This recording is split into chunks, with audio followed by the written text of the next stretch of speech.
जीवनामध्ये प्रेम हा अनुभव आहे. प्रेम नहे बोलता दाविता ऐकता, अनुभव चित्ता चित्ताची या. तुम्हाला जर मी म्हटलं प्रेम म्हणजे काय, तर म्हणाल बाबा महाराज प्रेम म्हणजे काय, तुम्ही कधी केलंय का कोणावर?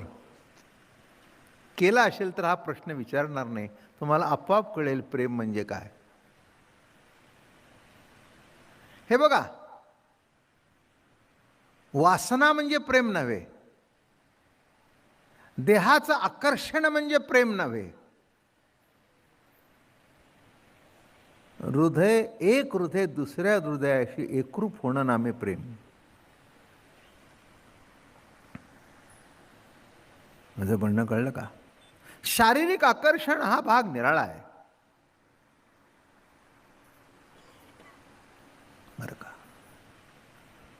एखाद्या माणसाचं आपल्याला आकर्षण असतं कारण त्याची बुद्धी आपल्याला विशेष वाटते. पण बुद्धीचं आकर्षण काही दिवस टिकेल, काही दिवस टिकणार नाही. त्याच्यापेक्षा कोणाचा चांगला ऐकल्यानंतर ती बुद्धी म्हणेल नाही हे बरोबर नाही, हे बरोबर आहे. जे संशोधन करत असतात माणसं, त्यांना सुद्धा मागचं संशोधन त्याच्यापेक्षा पुढचं बरोबर आहे वाटतं, आपोआपच ते मागे पडत जातं. पण प्रेम कधी मागे पडत नाही आणि तुम्हाला पडून देत नाही.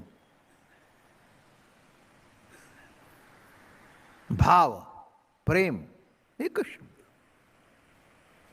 भक्ती काय अर्थ आहे? काही नाही. दुसऱ्या अर्थाने सांगू, भक्त शब्दाचा अर्थ जो विभक्त नव्हे तो भक्त. जो विभक्त नव्हे तो भक्त. जाऊ दे, हे विसरून जा. एवढी तरी व्याख्या कशाला पाहिजे? भक्त म्हणजेच भक्त. काय म्हटलं मी? ज्ञानोबारायांनी जेव्हा ज्ञानाची लक्षणं सांगितली आणि अज्ञान सांगायला आले, ते म्हणाले जे हे नव्हे ते अज्ञान. काय हे सांगताना सांगितलं, पण शेवटी चौथ्या अध्यायामध्ये म्हणाले हे नव्हे ते अज्ञान नव्हे ते ज्ञान पैगा बरवे, ते ज्ञान. तरी परमात्माईसे जे एक वस्तू असे ते आदिसे ज्ञानास्तव, ते ज्ञान. मग हे सोडून जे आहे ते ज्ञान नव्हे, हे सोडून जे आहे ते अज्ञान नव्हे. तसं व्याख्या करता सांगितलं, जो विभक्त नव्हे तो भक्त. पण विभक्त नव्हे तो भक्त विभक्त तरी केव्हा होता? तुम्हाला कळू दे नाही तर न कळू दे, पण विभक्त केव्हा होता? मग विभक्त जर नव्हता तर भक्त झाला तरी कसा म्हणावा?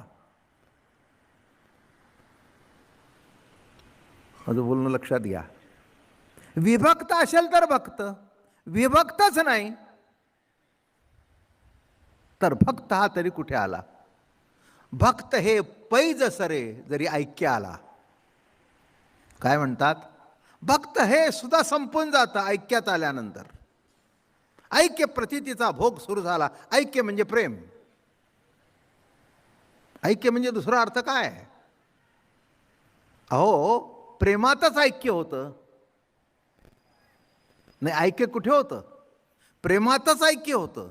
इतर ठिकाणी ऐक्य होत नाही. प्रेम नसेल तर ऐक्य होत नाही. बुद्धी कधी ऐक्य करून देत नाही. बुद्धी कधी ऐक्य करून देत नाही. जी कायम फाटा फोडते ती बुद्धी, आणि जे कधीच फाटा फोडत नाही ते प्रेम. अजून सांगू का? जे कायम अंगावर काटा आणतं ते प्रेम. फाटा नाही, फाटा नाही. पण स्मरण झालं की अंगावर काटा येणं, रोमांच येणं. रोमांच जीवन आनंद अश्रू नेत्री अष्टांग हे गात्री प्रेम तुझे. हे विशेष आहे. काय प्रेम आहे! महाराज इथे कौतुकाने म्हणतात, पै भक्ती एक मी जाणे ते तर साने थोरपण न म्हणे. अर्जुना माझे ठाई आपण पेविण सौरसू नाही, मी उपचारे कवणाही ना कळेगा. आता अजून काय सांगायला पाहिजे? मी कोणत्याही उपचाराने आकलन होणार नाही. एत भक्ती एक मी जाणे. मग त्या भक्तीच्या ठिकाणी ते तर साने थोरपण न म्हणे. न म्हणे लहान आहे का मोठा आहे, हां, प्रेम कोणत्या सेक्शनमधून आलं हे महत्त्वाचं नाही, प्रेम मिळालं हे महत्त्वाचं आहे. माझं बोलणं लक्षात घ्या थोडंसं. काय महत्त्वाचं काय? जाणता असू दे, नेणता असू दे. भक्ती आहे कमी जाणे, साने थोरपण न म्हणे. मोठा आहे, जाणताय, विद्वान आहे, नाही ठीक आहे, असेल विद्वान, पण माझ्या ठिकाणी जर भाव नसेल, माझ्या ठिकाणी भक्ती नसेल, माझ्यावर जर त्याचं प्रेम नसेल, तर हे बाकी त्याची क्रिया सगळी व्यर्थ आहे. म्हणून महाराज इथे म्हणाले, पै भक्ती एक मी जाणे, एकच भक्ती जाणतो, भक्ती व्यतिरिक्त मी दुसरं काही जाणत नाही. आता एवढं सांगून जर तुम्ही इतर मार्गाला गेलात तर देवाने काय करावं? नाही का? शेवटी इथे काय सांगतायत की मी कशाने वश होईन? कशाने? काय द्रौपदी मोठी विद्वान होती की त्याला बहीण मानावी? नाही, काय होतं तिच्याजवळ? काय होतं? काय नव्हतं? काय होतं म्हणण्यापेक्षा काय नव्हतं?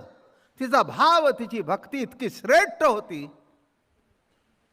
की आपली बहीण मानली.